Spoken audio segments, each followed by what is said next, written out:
तो दोस्तों कुछ दिन पहले मैंने एक वीडियो बनाया था जहां पे हमने टाटा टियागो को कंपेयर किया था petrol versus CNG versus EV के अंदर। एंड उस वीडियो पे बहुत सारे अच्छे कमेंट्स आए कि भैया क्या हम इसको स्कूटर के ऊपर भी एप्लीकेबल करके बताओ कौन सा ज्यादा फायदेमंद रहेगा, ओला या फिर एक्टिवा। तो मैंने सोचा क्यों ना एक बार इसके ऊपर एक डेडिकेटेड वीडियो अगेन एक फ्रेश कैलकुलेशन से बनाई जाए कि क्या हमको आने वाले कुछ महीनों में अगर हमको एक टू व्हीलर चाहिए तो क्या हमको एक एक्टिवा 6G सूट करेगा या फिर ओला का S1 या फिर S1 एयर। तो बिना टाइम वेस्ट किए फटाफट से स्टार्ट करते हैं। सबसे पहले देखते हैं कॉस्ट को। यहाँ पे जो मैंने दोनों मॉडल्स चूज किए हैं यहाँ पे कंपैरिजन के लिए वो बेस मॉडल्स किए हैं नए जनरेशन के स्कूटर्स के अंदर। जैसे कि अगर हम होंडा का एक्टिवा देखें तो यहाँ पे स्टैंडर्ड एडिशन आ रहा है 6G के अंदर, वो वाला चूज किया।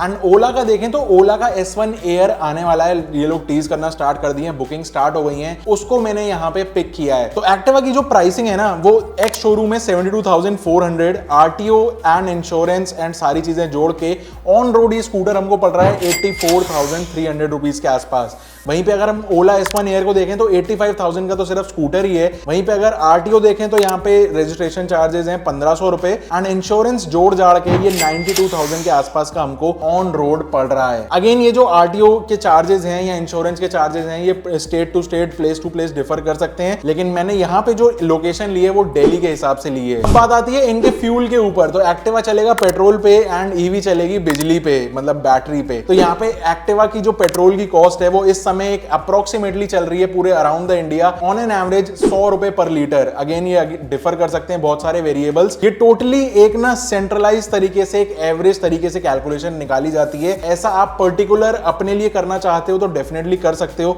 अपने एरिया के यूनिट्स का इनपुट डाल के, लेकिन मैं क्योंकि एक पूरे वाइड ऑडियंस के लिए बना रहा हूं तो मुझे एक एवरेज लेके चलना पड़ता है। इसके बाद अगर हम इलेक्ट्रिसिटी देखें तो कहीं पे 7 रुपए है, कहीं पे 8 रुपए है, कहीं पे 9 रुपए है एंड इवन यूनियन टेरिटरीज के अंदर तो 5 रुपए तक भी है। लेकिन क्योंकि हम यहाँ पे एवरेज ले रहे हैं तो मैं 9 रुपए तक ले सकता हूं। 9 रुपए में लेने में कोई दिक्कत नहीं है, लेकिन एक यहाँ पे फिनोमेना होता है जिसको हम बोलते हैं एनर्जी लॉस। अगर हम बैटरी के चार्ज कर रहे हैं तो लेट से 2 यूनिट्स ऑफ इलेक्ट्रिसिटी है जो ट्रांसफर होनी है हमारी वॉल के मीटर से इनटू द बैटरी। तो यहाँ पे जो फिनोमेना है ना एनर्जी लॉस, वो यहाँ पे अप्रोक्सीमेटली 2% से लेके 5% तक वेरी कर सकता है। तो मैं 9 रुपए नहीं, इसको भी कंसिडर करके सीधा फ्लैट 10 रुपए ले लेता हूं कि भाई 10 रुपए इलेक्ट्रिसिटी यूनिट लग रही है हमारी। ठीक है जी। अब इसके बाद चलते हैं एवरेज पे। एवरेज कितना देगी? अगेन ये बहुत ज्यादा एक फ्लक्चुएटिंग वेरिएबल है, आपकी अलग दे सकती है, मेरी अलग दे सकती है, हमारे ड्राइविंग पैटर्न्स अलग अलग होते हैं। इस हिसाब से अगर मैं एक एवरेज देखूं तो एक्टिवा 6G मिनिमम 40 का तो दे ही देती है। लेकिन अगर हम ओला S1 एयर को देखें तो यहाँ पे 2.5 किलोवाट आवर की बैटरी लगी हुई है, which means 2.5 units of electricity ये कंज्यूम करेगा एंड 10 रुपए की इलेक्ट्रिसिटी है तो यहाँ पे 25 रुपए लग गया हमारा 2.5 यूनिट्स चार्ज करने में। एंड यहाँ पे जो कंपनी रेंज क्लेम कर रही है वो 101 किलोमीटर कर रही है। अब 101 किलोमीटर आपको भी पता है, मुझे भी पता है कि आना कभी भी है नहीं। तो अगेन यहाँ पे एक फैक्टर है कि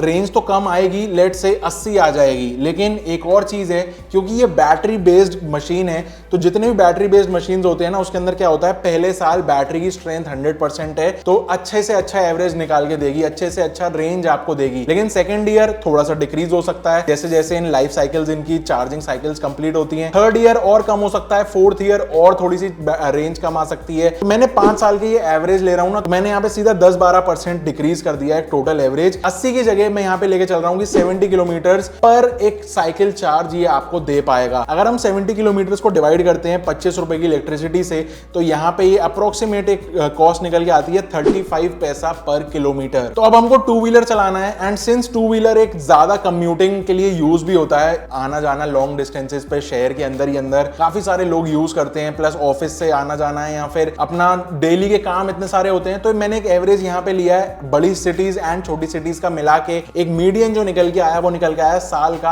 8,000 किलोमीटर। तो अगर हमको साल का 8,000 किलोमीटर एक्टिवा चलाना है या अपना टू व्हीलर चलाना है तो पहले साल हमको पेट्रोल चाहिए होगा 20,000 रुपए का। कंसिडरिंग 100 रुपए का पेट्रोल है एंड हमको 8,000 किलोमीटर चलानी है, 20,000 का पेट्रोल यहाँ पे खर्च हो जाएगा। वहीं पे अगर हम इलेक्ट्रिसिटी देखें तो इलेक्ट्रिसिटी लग रही है ऐसे केस में 2800 रुपए जो हम ओला S1 एयर में चार्ज करने में खर्च कर देंगे। अब हमको स्कूटर चलाना है 5 साल के लिए, तो कंसिडरिंग कि भाई पेट्रोल भी सेम प्राइस पे नहीं रहेगा एंड इलेक्ट्रिसिटी भी सेम प्राइस नहीं रहेगी, हर साल अप्रोक्सीमेटली 10% पैसे बढ़ ही जाते हैं दोनों ही फ्यूल्स के ऊपर। तो पेट्रोल की अगर देखें हर साल 10% बढ़ रहा है तो 5 साल के एंड में आप 1,22,000 रुपए का तो पेट्रोल खर्च कर चुके हो। वहीं पे अगर इलेक्ट्रिसिटी को देखें तो 17,000 90 रुपए की आप इलेक्ट्रिसिटी खर्च कर चुके हो अपने ओला S1 एयर को बार बार चार्ज करने में। तो 5 साल बीत गए एंड अब बात आती है टोटल सर्विस कॉस्ट की। एक्टिवा का हमको पता है इंजन ऑयल चेंज होगा बार बार एंड इसके बाद फिल्टर्स हैं, इसके बाद रेगुलर मेंटेनेंस है, कभी कुछ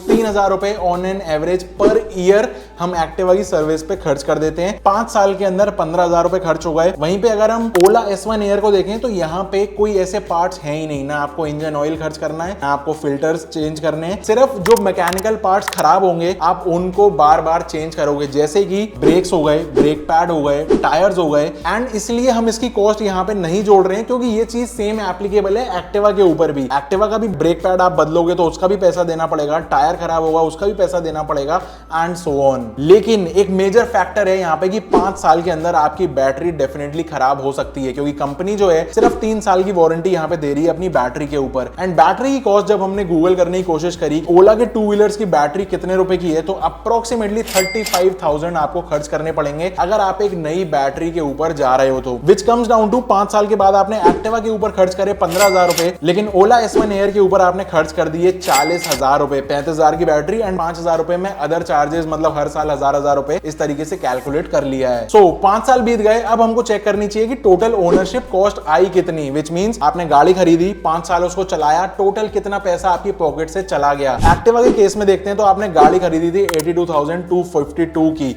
इसके बाद 1,22,000 का आपने पेट्रोल भरा दिया, 15,000 की सर्विस करा दी, जेब से आपके चले गए 5 साल में 2,21,252 रुपए। वहीं पे अगर आप ओला को देखो तो 91,750 का आपने स्कूटर खरीदा, 17,093 रुपए की इलेक्ट्रिसिटी खर्च करी, 40,000 रुपए आपने सर्विस कॉस्ट बैटरी का जो भी था वो खर्चा किया, टोटल आपकी जेब से गए 1,48,000 रुपए, विच मींस एक्टिवा से अभी भी आप 70,000 रुपए नीचे हो। कम खर्चा लिया हमारा इस ईवी स्कूटर ने। लेकिन आपके होश उड़ जाएंगे जब मैं नेक्स्ट 3 इयर्स की अगेन कैलकुलेशन इसी तरीके से दोनों स्कूटर्स के ऊपर जोड़ता हूं। सिंस 5 साल के बाद आपने एक नया बैटरी पैक लगा चुके हो अपने ओला ईवी स्कूटर में, तो आपको नई बैटरी का तो कोई झंझट है ही नहीं अगले 3 साल तक। वहीं पे अगर एक्टिवा में देखें तो 3 साल की service next 6th, 7th and 8th year की जोड़ोगे तो 9,000 रुपए की सर्विस कॉस्ट हो गई। फ्यूल आपने अगेन यहाँ पे खर्च कर दिया 1,06,000 रुपए का एंड टोटल 8 साल के अंदर आपने यहाँ पे खर्च कर दिए 3,36,000 रुपए। वहीं पे अगर आप ईवी को देखें तो बैटरी आपने नई लगवा चुके हो, यहाँ पे कोई कॉस्ट उसकी आएगी नहीं, कॉस्ट आएगी इलेक्ट्रिसिटी चार्जिंग की जो की है अप्रोक्सीमेटली 15,000 रुपए। तो 8 साल के बाद आपने एक्टिवा के ऊपर खर्च करे 1,64,000 रुपए, which is 2.5x of your investment in an EV scooter. तो यार ये सारी कैलकुलेशन हमको दिखाती है कि डेफिनेटली अब टाइम आ गया है कि हमको अपना नेक्स्ट स्कूटर डेफिनेटली एक ईवी ही लेना चाहिए, पेट्रोल के ऊपर नहीं जाना चाहिए। इवन होंडा की तरफ से भी कुछ खबरें आ रही थी कि वो लोग भी एक्टिवा को एक ईवी मॉडल के अंदर लॉन्च करने वाले हैं। तो आप बताओ आपको क्या लगता है इस कैलकुलेशन को देख के कि कौन कौन से पॉइंट्स यहाँ पे छूट गए जो हम नेक्स्ट एक और रिवाइज्ड एक अच्छे तरीके से कैलकुलेशन में हम जोड़ सकते हैं, वो आप नीचे कमेंट करके बता सकते हो। प्लस आपका क्या रुझान है, अगला जो स्कूटर लो क्या आप वो ईवी लो